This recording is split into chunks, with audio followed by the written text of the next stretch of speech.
गेल्या वर्षी नोव्हेंबर आणि डिसेंबरमध्ये राज्यात अवकाळी पावसामुळे झालेल्या शेतपिकांच्या नुकसानीसाठी शेतकऱ्यांना मदत म्हणून 2109 कोटी रुपये इतका निधी वितरित करायला शासनाने मंजुरी दिली आहे। नमस्कार शेतकरी मित्रांनो, शेतकऱ्यांसाठी अत्यंत आनंदाची आणि महत्त्वाची अशी माहिती आलेली आहे।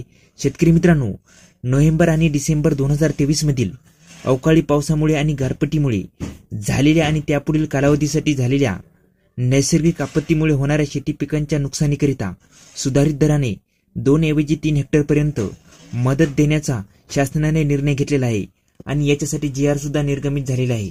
शेतकरी मित्रांनो, गेल्या वर्षी नोव्हेंबर आणि डिसेंबरमध्ये झालेल्या राज्यात अवकाळी पावसामुळे झालेल्या शेती पिकांच्या नुकसानीकरिता शेतकऱ्यांना मदत म्हणून 2109 कोटी रुपये इतका निधी वितरित करायला शासनाने मंजुरी दिलेली आहे।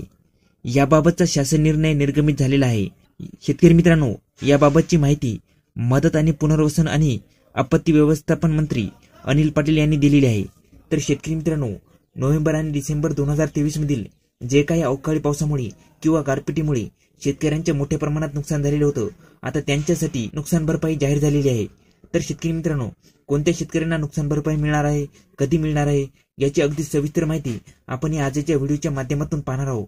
त्याआधी शेतकरी मित्रांनो, हा व्हिडिओ शेवटपर्यंत पहा।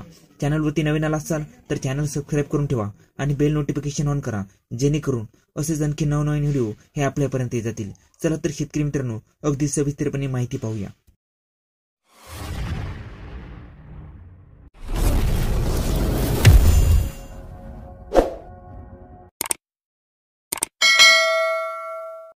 गेल्या वर्षी नोव्हेंबर आणि डिसेंबरमध्ये राज्यात अवकाळी पावसामुळे झालेल्या शेतपिकांच्या नुकसानीसाठी शेतकऱ्यांना मदत म्हणून 2109 कोटी रुपये इतका निधी वितरित करायला शासनाने मंजुरी दिली आहे।